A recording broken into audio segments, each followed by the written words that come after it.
Welcome to a low channel, low quality effort. At this point, my channel just becomes a meme in of itself of bad content, stupid content, and lazy content in of itself.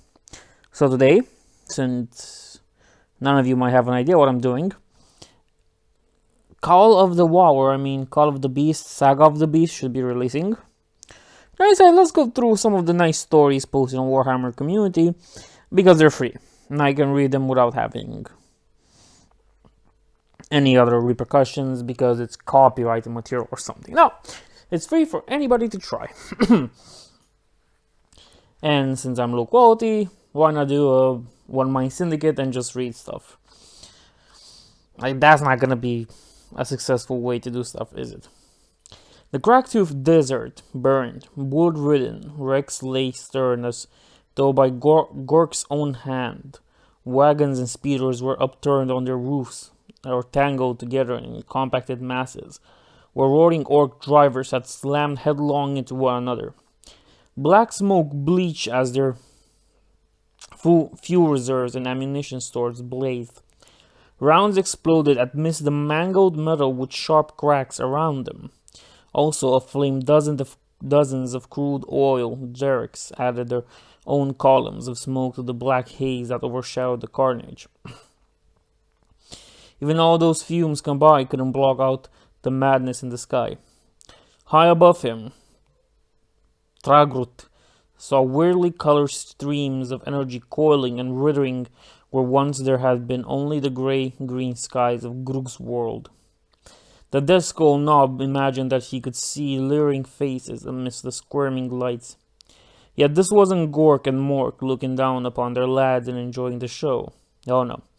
This was something Targrot didn't understand. Something unnatural that he wanted no part of. His train of thought was interrupted by a solid blow to the back of his horned helmet. The knob turned with a snarl, lips sinking back from his justing tusk to see Big Morg scowling down at him. "You're just gonna stare at the sky all day, Zogwit, or you're just gonna get stuck in with the rest of us," grunted Big Morg. Tagro realized that bullets were whizzing across the battlefield and that Goth Boss, Black Fang's boys must be attacking the Death Skulls line again. Several death dreads led the way,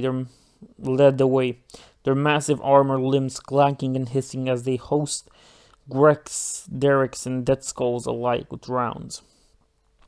Around Targrot, mobs of blue-balled Death Skulls boys and looted wagons were leveling the bulky guns and letting fly into the approaching enemy warband. Searing green beams of energy leapt out, blowing apart the hulking black battle wagon. Hills of rockets and shots spewed from the death guns of Ratchet's Ludas, making Goths dance like loons as their bodies were torn to bits. Even Targot's own mob had opened up, howling with glee as their massive combi shooters spewed bullets and fiery blasts in the general direction of the foe. The din was rapidly becoming tremendous. How'd I miss all that? But Tarek knew how. Ever since the sky had gone wrong, it had been risky looking at them for too long. Some of the lads had gone completely peculiar after staring skywards. Big Boss Nagrak's warband had a lot more mad boys amongst its rank than it had before. That much was for sure. And it wasn't just mad boys whose numbers were on the rise. Tragrot thought with a shudder. Shudder. Even as Black Fang's goofs came howling in between the burning wrecks for yet another attack. So there came a familiar hooting and gibbering from the rear of the Death Skull lines. "Zog me! The boss will let these weird boys out again!" shouted Grassbang Deadeye over the war cries of the charging Goths and the cacophony of exuberant gunfire being generated by their own lads. Targrot thumped his custom shooter Daka switch, then squeezed his extra triggers and sent a trio of fist-sized rockets roaring towards the enemy. He grinned with simple joy as he saw two of the warheads plow into the lead death dread, ripping one of its stubby legs off in a spray of oil and sparks. Bellowing thinly, the death dread went over and lay on its face, its enraged pilot releasing muffled roars as he flailed his remaining limbs in fury. That's a nice sight. Turning himself away from the sight, Tragrot at last looked back to where a mob of burly minders were herding Big Boss Nagrak's pet weird boys toward the fray. Some burgeoning with amongst the warband had dubbed this herd of pitiful freaks the Odd Squad, and the name had stuck. Now the Odd Squad were being shoved towards the front lines, bells and warning clangers jangling from where they hung on collars, shackles, crude cloaks, and odd capes. Lurid green witch lights were dancing about the weird boys' heads and leaping between their fingers, while glowing emerald ectoplasma bubbled between their lips or wept from their eyes, nostrils, and ears. "Good fight, ain't it?" said Big Morg. "Lots of waagh." "Just hope they don't come too near us," said Targrot, who could already feel a headache building between his eyes and pains shooting like fire through his limbs. Yet closer the weird boys came, and closer still their minders, snatching away the copper staves that allowed the luckless odd boys to earth the waagh power seething through them. "They's gonna bust some brains any minute now," said Grasbach Deadeye. But what he might have thought about the situation, Targrot never found out. Just at that moment, a massive goth chopper seemed to sprout from Grasbach's skull, and the nog keeled over in a spray of gore. "Waagh!" came the howling war cry of the Goths. Black-clad orcs began spilling over the wrecks of Nazmog's Speeda squadron and crashing into hand-to-hand combat with the Dead Skulls. Targrot felt exhilarating surge through him, dropping his shuta and wrenching the pair of choppas from his back as the mass of bellowing greenskins bore down upon him. A revving blade came at his face, but Targrot blocked it with a choppa blade before kicking its wielder in the gut, then looping his surprised-looking head off with a swift downswing. The next blow came from a huge axe swung by an equally huge Goth Scarboy, but Targrot was ready and smashed the weapon aside before headbutting his opponent right between the eyes. As that orc reeled back, another Goth raised his slugger at point-blank range and pulled the trigger. It was empty.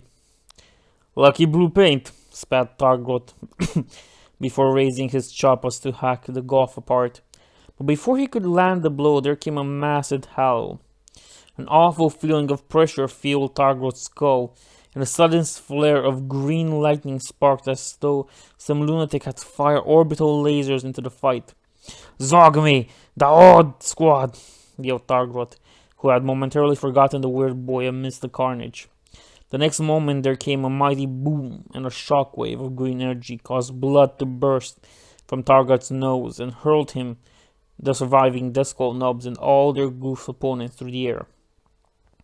Wrecked vehicles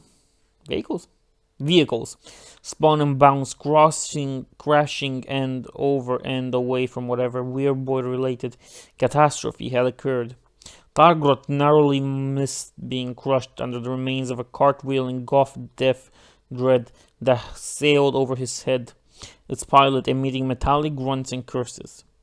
Then Targrot hit a protruding lump of metal that arrested his flight hard enough to jar several of his favorite fangs loose. Blinking in bewilderment, that's a hard word to say. This interest for the moment in the goof lad who sprawled and smoldered around him. Targrot looked back towards where the weird boys had apparently exploded. Surely, he thought, he would see nothing but a massive glowing green crater. To his amazement, the knob instead saw shimmering green figures whirling and moving in the air. His eyes widened in a wonder as he saw ethereal green figures clambering onto spaceships made from a million scavenged wrecks. He watched as the figures, surely orcs from their building, all their killy gubbins, flew through space and into the swirling maw of a big, swirly thing. At that point, the vision lost Targroth for a moment, but regained his attention when he saw those same orcs, many, many more than he could count, spilling off their scrap ships and into the biggest fight he'd ever seen. It was incredible. It was inspiring. It was so much more than Targroth had imagined life could hold. And then as the vision dissipated, there was big boss Nagrak, pulling himself up onto a wrecked battle wagon. He clenched Goth Boss Blackfang's severe head in the blades of his power claw and bellowed at the top of his lungs. "This fight is over! Gog and Morg got bigger work for us than kicking each other's teeth in. This is it, lads.